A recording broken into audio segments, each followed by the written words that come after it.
জোর যার মুল্লুক তার কথাটি এজন্যই বলা। আমি এখন এই মুহূর্তে দাঁড়িয়ে আছি নোয়াখালী সোনাপুর টু ফেনী মহাসড়কে। এই সড়কের পাশে কথিত রয়েছে শত বছরের আগ থেকে অনেক বড় খাল ছিল। এই খালটি বাণিজ্যিকভাবে ব্যবহার করা হতো। এইখানে নৌকা দিয়ে তৎকালীন সময়ের মানুষজন বাজার সদাই সহ বিভিন্ন পণ্য আনা নেওয়া করত। কালের বিবর্তনে এবং ক্ষমতার দাপটে এইসব খালগুলো দখল হয়ে গেছে। আমি এখন এই মুহূর্তে রয়েছি নোয়াখালী কবিরহাট উপজেলার বাটিয়া ইউনিয়নের বুইয়ারহাট বাজারে। এখানে রাস্তার পাশে যে বড় খালগুলো ছিল সেগুলো পর্যায়ক্রমে সবগুলো খাল দখল হয়ে গেছে। গত বছর এখানে খালের যে দৃশ্যমান অবস্থা থাকার পরেও এই এলাকার মানুষ অনেক জলবদ্ধতায় ভুগেছিল, কিন্তু এখন এই রাস্তা প্রশস্ত করার কাজ করার পর থেকে খালটি একবারে বিলুপ্ত। বর্ষা মৌসুমে এই এলাকার মানুষজন কি ভোগান্তিতে পড়বে সেটি একবার আপনারা চিন্তা করে দেখুন। এর পাশাপাশি এখানে যে কৃষি জমিগুলো রয়েছে, এই কৃষকেরা জানিয়েছে যে তাদের পক্ষে এবারে চাষাবাদও সম্ভব নয়। এখন আমার প্রশ্ন যে এখানে যে জটিলতা দেখা দিয়েছে, এখানে সরকারি 3টি দপ্তরের জায়গার দাবিদার রয়েছে।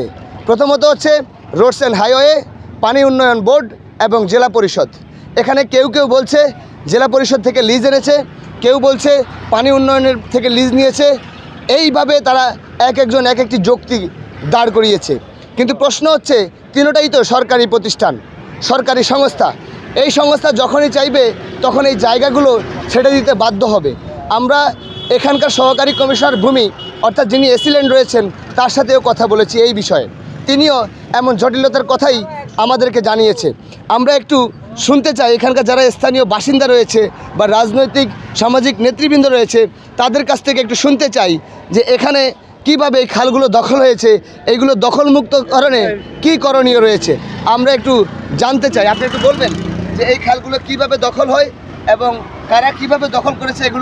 এই খালগুলো যদি দখলমুক্ত করা না হয় তাহলে এই এলাকার মানুষ কতটা ভোগান্তিতে পড়তে পারে বলে মনে করছে? আসলে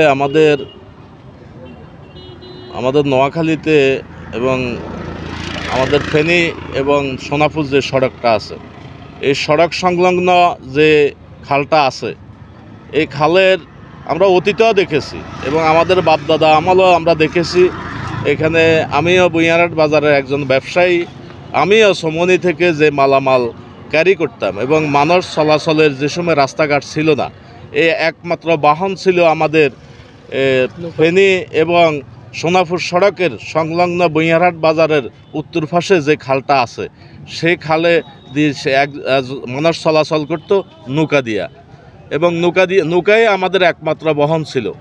তো আমি মনে করি আমাদের যেহেতু এখানে মানুষ ঘনবসতি হওয়ার কারণে, মানুষের জনসংখ্যা বাড়ার কারণে যে আমাদের বুইয়ারহাট বাজার সংলগ্ন যে খালগুলো আছে, যে খাল আছে, এই খাল মানুষের কিছু গুটি কয়েকজন ব্যক্তি স্বার্থের জন্য এবং ব্যক্তি স্বার্থ এবং তারা দোকানপাট স্থাপন করে।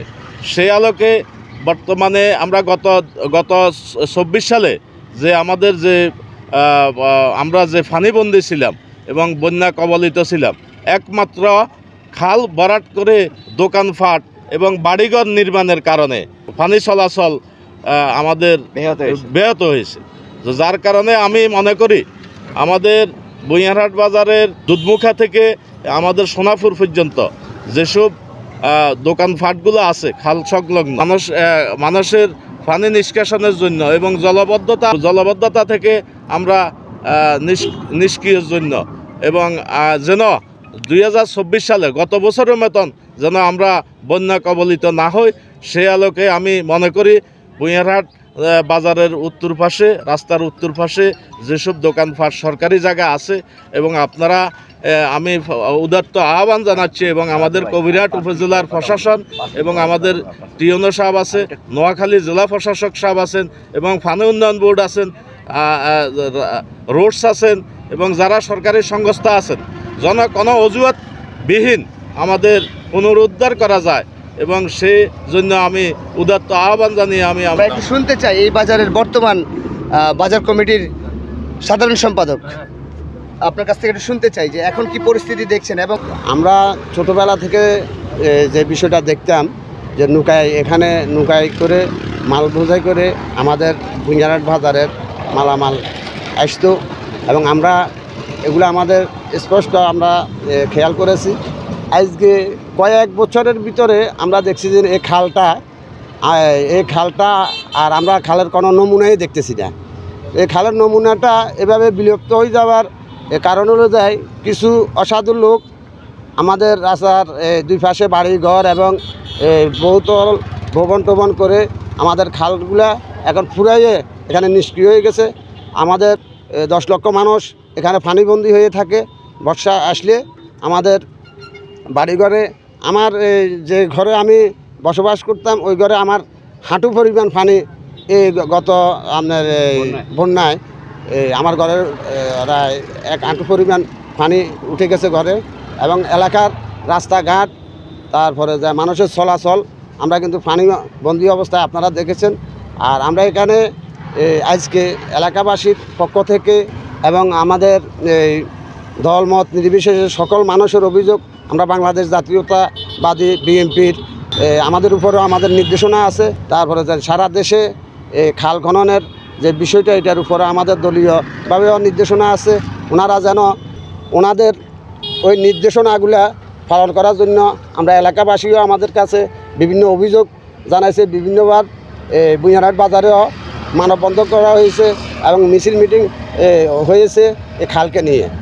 আমি সরকারের কাছে এবং টিউনু মহোদয়ের কাছে, প্রশাসন মহোদয়দের কাছে আমরা অনুরোধ করব দ্রুত এখন এই কয়েকদিনের বৃষ্টিতেও জায়গা জমিগুলো ফুরে আমরা এই পানি যাইতে পারতেছে না, খালে পানি আসতেছে না, আমরা অনেক কষ্টের ভিতরে আছি।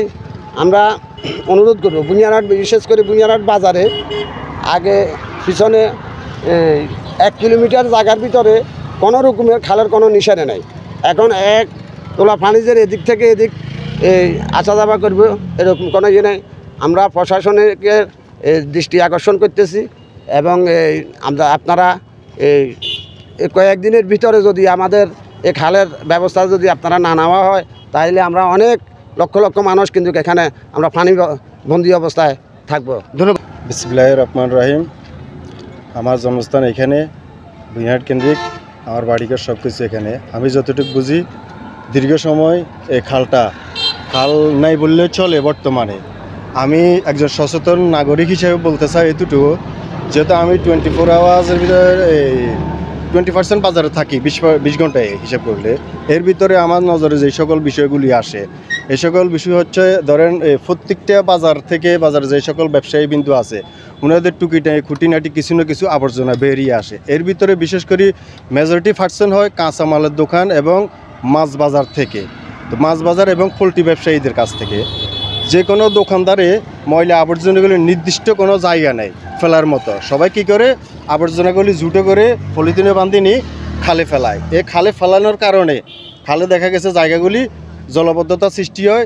নিরসন করা গতবার এই জলবদ্ধতা যেটা হয়েছে এটার কারণে অনেকগুলি যেটা সাফাই করছে আপনি এখন দেখেন আমার এই যে ডাইন সাইডে যে খালটুকু রয়েছে খালের কী পজিশন আছে, খাল নাই বললে চলে। তা আমি বিশেষ করি যারা সচেতন নাগরিক আছেন সবার প্রতি অনুরোধ করব, বাজারের পাশে এখনও আমরা যে স্পটে দাঁড়িয়ে কথা বলছি এই স্পটের পাশে সরকারি অনেকগুলো জায়গা আছে, কিন্তু দেখা গেছে কি ওই সরকারি খালের অপোজিটে যেই জায়গার মালিকগুলি আছেন ওনারা কন্টিনিউ দাবিদার করেন, ওনারা মুখ ফাতে জায়গার মালিক ওনারা। আমি বলবো ওনারা যদিও জায়গার মালিক থাকেন সুনির্দিষ্টভাবে আমাদের ওই সিটি কর্পোরেশন অথবা পৌরসভায় যেরকম বলদিয়ার কিছু ডাব্বা থাকে এই বাজারে বাজার সেক্রেটারি, বাজার ব্যবসায়ী এবং বাজার সচেতন নাগরিক যারা আছেন সকলের প্রতি আমার আবেদন থাকবে, অনুরোধ থাকবো যেন অন্তত পূর্ব বাজার, মধ্য বাজার এবং পশ্চিম বাজারে অন্তত 3টা বলদিয়ার ডাব্বার ব্যবস্থা করা হয় এবং সুনির্দিষ্টভাবে সেটার সহযোগিতা যদি প্রয়োজন হয় রাজনৈতিকভাবে আমরা যারা আছি আমরা সকলেও মিলে সহযোগিতা করব। আমি জহিরুদ্দিন বাবর, এই এলাকার সচেতন একজন নাগরিক। বিগত সরকারের আমলে কিছু ভূমিদস্যু, কিছু দলদস্যু ঐতিহ্যবাহী হরিশ্চন্দ্র বুঞ্জারহাটের বাজারের উত্তর পাশে যে খালটি ছিল আমি দেখেছি। আমি ছোটোবেলায় যখন খুলনা শহরে বড় হয়েছি, আমার বাড়ি থেকে যখন খুলনার উদ্দেশ্যে রওনা হতাম তখন এই বুঞ্জারহাট বাজার থেকে আমি নৌকায় করে নোয়াখালী বিখ্যাত বাজার চৌমনি রেল স্টেশনে রেল ধরে আমি চাঁদপুরে যেতাম, তারপরে সেখান থেকে খুলনা। আজকে আমার স্মৃতি বিজড়িত এই খাল, অতীত বিজড়িত এই খালটি মাতুমিয়া খাল এবং নোয়াখালী খালের সাথে সংযুক্ত এই খাল আজ বিলুপ্ত প্রায়। আজ ভূঁইয়াহাটের পাশে আপনারা দেখতেই পাচ্ছেন বিশাল বিশাল অট্টালিকা, এরা খালের উপরেই এদের রাজনৈতিক প্রভাব প্রতিপত্তি খাটিয়ে এখানে বহুতল বিশিষ্ট ভবন করছে, মার্কেট করছে। এটা আমাদের জনগণের দুর্ভোগের জন্যে এটাই যথেষ্ট। গত 24 সালে আমাদের এই অঞ্চলে আমার জীবনে আমি কখনো বন্যা কী জিনিস আমার জীবনে আমি কখনো দেখিনি, কিন্তু 24-এর তিনবার এই খালের কারণে আমার এলাকা প্লাবিত হয়েছে। আমি আমার বাড়িতে আমার শোবার ঘরে 1 ফিট পানি ছিল। অর্সিরে এই খাল খনন করে এবং খালটি যেন পুনরুদ্ধার হয়। এখানে দৃশ্যটি দেখেছি যে রাস্তার দুই পাশেই কিন্তু দৃশ্যমান খাল। আপনাদেরকে যদি একটু বোঝানোর চেষ্টা করি, সেটি হচ্ছে এই রাস্তার দুই পাশে খাল রয়েছে। রাস্তার এই মাথা থেকে ওই মাথা পর্যন্ত শুধু বাজারের সাইডটুকু ভরাট হয়ে গেছে। তাহলে আপনারা নিজেরাই বোঝার একটু চেষ্টা করবেন যে এই খালের জন্য হাজার হাজার মানুষের ভোগান্তি। এটা এই খালের এটা কি এখানে কি কোনো খাল ছিল? হ্যাঁ, খাল তো ছিল না, এটা রেকর্ডি খাল না, এটা রেকর্ডি খাল। হ্যাঁ, এটা এখান দিয়ে ইয়া নেই, এটা এখন এটা রেকর্ড নাই, রেকর্ডে খাল এখন নাই। এখন ওইদিকে ওই মাথা চলে গেছে আর সেদিকে সেই মাথা চলে গেছে। এটা এখান দিয়ে খাল ইয়া করে না, আমাদের রেকর্ড করে না। মানে দুই পাশে খাল আছে, মাঝখানে কুমিরে খেয়ে ফেলাইছে, রেকর্ড নাই এখন। তো এটা গেল কোথায়? হ্যাঁ, গেল কোথায়? এখন যারা অফিসার, যারা বড় বড় লোক, হেরাই তো এটা করছে। মানে আপনার বয়স কত হবে? আমার বয়স কত হবে, মনে করেন 70-80। আপনি কত বছর যাবত এখানে খাল দেখছিলেন? আরে সর্বনাশ, আমি তো মনে করেন 61-র জন্ম, তো 61-র পর থেকে তো মনে করেন আমি কত বছর বয়স হইতে পারি, তখন হইতে তো দেখতেছি খাল। আমার জন্ম এখানে, আমার বাড়িতে এখানে, স্কুলের লগেদের বাড়ি যায় আমার। আচ্ছা, তাহলে এই যে খালটা এখন কোথায় গেল? এই খালটা এখন কোথায় গেল দেন না, ময়লা ফেলায়, বাজারে যত ময়লা আছে ওই দেখেন ফেলাই। আমি 40,000 টাকা খরচ করি আর আমার সাইডে আমি পরিষ্কার রাখছি। আপনার সাইডে এখানে কত শতাংশ? আমার সাইডে এখানে আমার এখানে আছে যে 2.5 ডিসিমেল। 2.5 ডিসিমেল। আমাকে এখানে হলো যে 9 ডিসিমেল। 9 ডিসিমেলে 3 ভাগ করলে যা হয় তা আমার। আচ্ছা, এখন এই যে খাল, এই যে আপনার যেটা ঘিরাট করে রাখছেন, ওটা কি খাল? এটা খাল, এই খাল, এটা এটা খাল আছে? হ্যাঁ, খাল আছে না? তো খাল থাকলে ওই পাশেরটা কি হয়েছে? ওই যে ওইদিকে খালের ভিতরে এটা বিল্ডিংটা, এই বিল্ডিংটা খালের ভিতরে আছে। ওই খালের উপরে ব্রিজ করি বিল্ডিং আলাই আনছে এবং তলা ফাঁকা করে দিছে। মানে খালের উপরে বিল্ডিং? হ্যাঁ, এইটা ওই দেখেন, আপনি ওই যে খালের ভিতরে দেখেন কীভাবে আনছে, ওখানে পিলার দিয়ে আর খালের ভিতরে, এটা এই ঘরটা হলো যে খালের ভিতরে পুরা। এখানে নৌকা বাজতো আগে। আচ্ছা, এই স্টোরিটা একটু বলেন। হ্যাঁ, এই নৌকাটা এখানে আসতো একার কবিরহাট থেকে।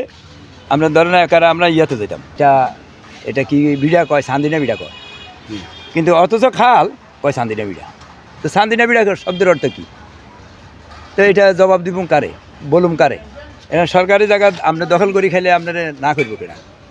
যাতাও জোর আছে হেতারা করতে হয়। দুই পাশ দখল করে এখানে বহুতল ভবন নির্মাণ করা হয়েছে। খালের যে অস্তিত্ব সেটিও কিন্তু বিলীন করে দেওয়া হয়েছে। এখানে অভিযোগ রয়েছে সাবেক সরকারের প্রভাবশালী পাতি নেতারা এখানে প্রভাব বিস্তার করে এ ধরনের কর্মকাণ্ড ঘটিয়েছে। আপনাদেরকে যদি একটু দেখাই, সোজা যে রাস্তাটি দেখছেন এটি কিন্তু খালের। হালকা একটু বাঁক নেওয়ার পরেই সেটি আবার ভরাট হয়ে সেখানে বহুতল ভবন নির্মাণ হয়েছে। এখন প্রশ্ন হচ্ছে, তাহলে এই খালটি কোথায় গেল? এই এলাকার জনসাধারণের যেটি দাবি, জেলা প্রশাসক এবং ইউনো যারা সংশ্লিষ্ট দায়িত্বে রয়েছেন দ্রুত এই জটিলতা থেকে সাধারণ মানুষকে মুক্তি দিবেন, এই প্রত্যাশায় আজকের মতো আমাদের সঙ্গে যুক্ত থাকার জন্য আপনাদেরকে ধন্যবাদ। দর্শক, এই মুহূর্তে গণমাধ্যম 24 ফেসবুক পেজ এবং ইউটিউব চ্যানেল থেকে যারা দেখছেন অবশ্যই পেজটি ফলো করে চ্যানেলটি সাবস্ক্রাইব করে আমাদের সঙ্গে যুক্ত থাকবেন। আমাদের সঙ্গে যুক্ত থাকার জন্য আপনাদেরকে অসংখ্য ধন্যবাদ।